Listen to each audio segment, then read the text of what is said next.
Gabriel Daniels, the young and driven CEO of a successful beverage company called Daniels Beverages, felt incomplete despite his ambitious career. His personal life was troubled. His wife, Prisa, a popular social media influencer known for her beauty and motivational content, had a secret. She couldn't carry a child. Prisa adored children, and for years she begged Gabriel to adopt. "There are so many children who need loving homes," she would tell him. But Gabriel always resisted, saying, "I want my own bloodline to continue this company, my legacy. It's everything my parents worked for. I need a child that carries my DNA." Their disagreement caused a rift between them. However, Gabriel's perspective changed when he was diagnosed with cancer at the height of his career. Knowing he might lose the ability to father children after surgery, he left a sperm sample at the hospital, hoping to secure his dream of becoming a father one day. Miraculously, his surgery was successful and he beat cancer. Yet, the shadow of infertility hung over his life. Gabriel was eager to start a family, but Prisa's health meant she couldn't conceive. When Prisa suggested surrogacy as a compromise, Gabriel agreed. They found a willing egg donor and the hospital began the surrogacy process. However, on the day of the procedure, chaos erupted at the hospital.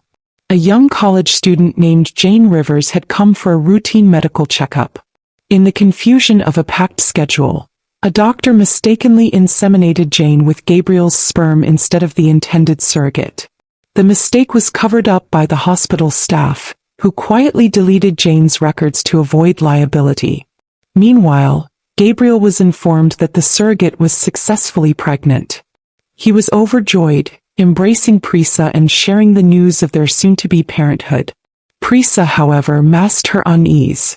While she had agreed to surrogacy to save their marriage, she feared that raising a child not biologically hers might strain their relationship further. Jane Rivers, a diligent college girl, found her world unraveling as her pregnancy progressed. The once lively halls of her university now felt alien to her, filled with whispers and stares. The exhaustion of balancing schoolwork, a part-time job, and her growing belly became unbearable. Jane eventually decided to take a leave of absence, retreating to her parents' home in the hopes of finding clarity and support. Her mother, Elise, and Elise's partner, Sarah, did their best to make Jane feel comfortable. Yet the tension in the house was palpable. Elise was racked with worry about Jane's future, while Sarah took a more protective, almost defiant stance. She saw Jane as vulnerable and believed it was her duty to shield her from the harsh realities the world had thrown her way. Amidst the chaos, Gabriel Daniels found himself thinking about Jane more often than he expected. He didn't fully understand why he felt such a connection to her. Maybe it was her honesty, her resilience, or the way she carried a quiet strength even in her darkest moments. Whatever the reason, Gabriel couldn't ignore the nagging feeling that he needed to check on her. One afternoon, Gabriel decided to visit Jane. He found himself standing on the doorstep of her family's modest home, unsure of what he would say. Sarah answered the door, her expression immediately hardening at the sight of the unfamiliar man. "Can I help you?" she asked, her tone sharp and unwelcoming. "I'm here to see Jane," Gabriel said, his voice calm but determined. I want to make sure she's doing okay." Sarah stepped outside, closing the door behind her. "Listen, I don't know who you are or what your intentions are, but Jane doesn't need any more stress in her life. She's been through enough." Gabriel hesitated. He didn't want to argue, but he couldn't walk away either. "I'm not here to cause trouble," he said earnestly. "I just want to be there for her as a friend." Sarah's eyes narrowed. She doesn't need a friend right now. What she needs is peace. So whatever this is, it ends here. Stay away from my daughter. The door closed firmly behind her, leaving Gabriel standing alone on the porch. He sighed, running a hand through his hair. He wasn't sure what he had expected, but the confrontation left him feeling both helpless and determined. Despite Sarah's warning, Gabriel and Jane's paths continued to cross, albeit less frequently. They would occasionally meet in public places, parks, coffee shops, and once even a library. Their conversations grew deeper, filled with unspoken truths and a budding connection neither could fully explain. Jane found solace in Gabriel's company. He didn't treat her like a fragile glass ready to shatter, nor did he bombard her with questions she couldn't answer. He simply listened, offering quiet encouragement when she needed it most.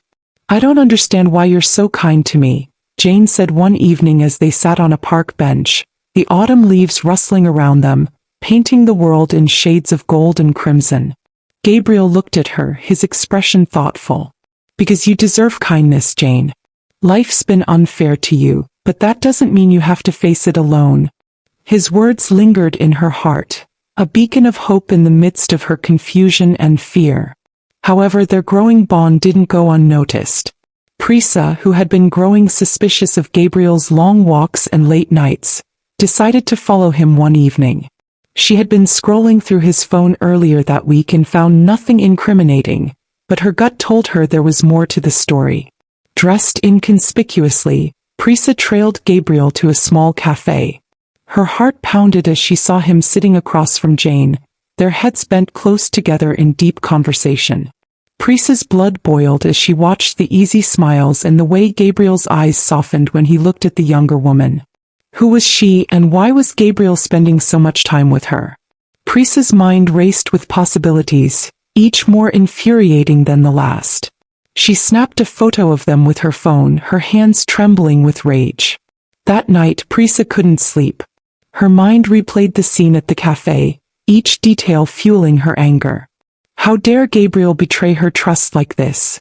And who was that girl to think she could steal him away? The next morning, Prisa decided she needed answers.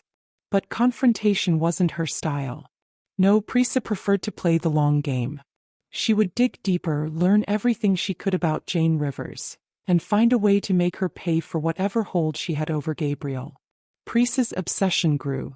She began stalking Jane online, piecing together bits of her life through social media and mutual connections. She even went as far as to hire a private investigator to gather more information. The more she learned, the more determined she became to bring Jane's world crashing down. Meanwhile, Jane remained blissfully unaware of Prisa's scheming. Her focus was on navigating her pregnancy and the growing friendship she shared with Gabriel. But as the weeks turned into months, the cracks in their fragile peace began to show. As the days went by, Prisa's fixation on Jane intensified.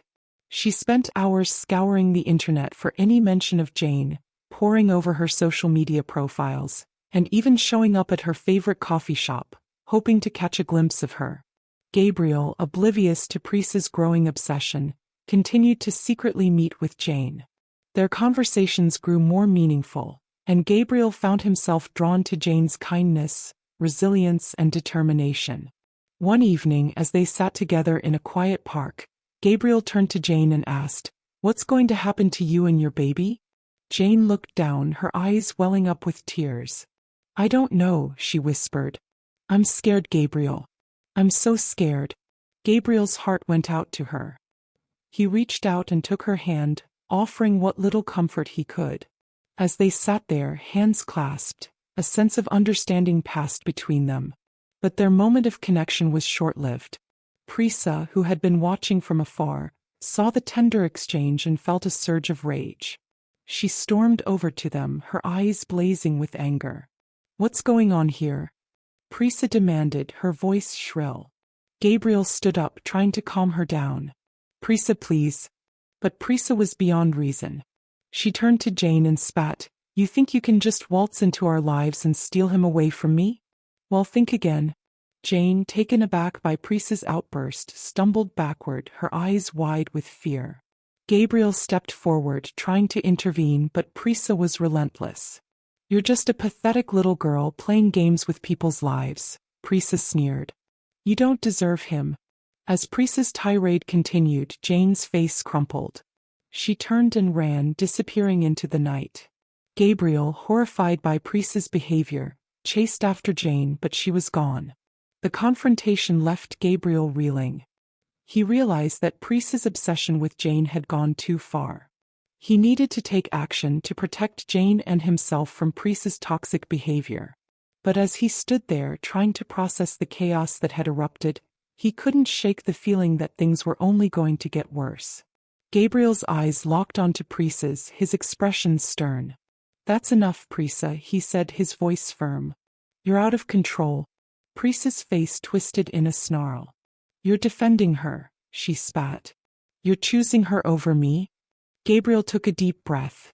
"I'm choosing sanity over your obsession," he said. "You need help, Prisa." Prisa's eyes flashed with anger, but Gabriel stood his ground. He knew he had to protect Jane from Prisa's wrath. The next day, Gabriel received a call from the hospital. The doctor informed him that the surrogate they had chosen had miscarried. Gabriel's heart sank, but he knew he had to tell Prisa. When he arrived home, Prisa was waiting for him, her eyes blazing with fury. "You're just trying to distract me from your little affair with Jane," she spat. Gabriel's patience snapped.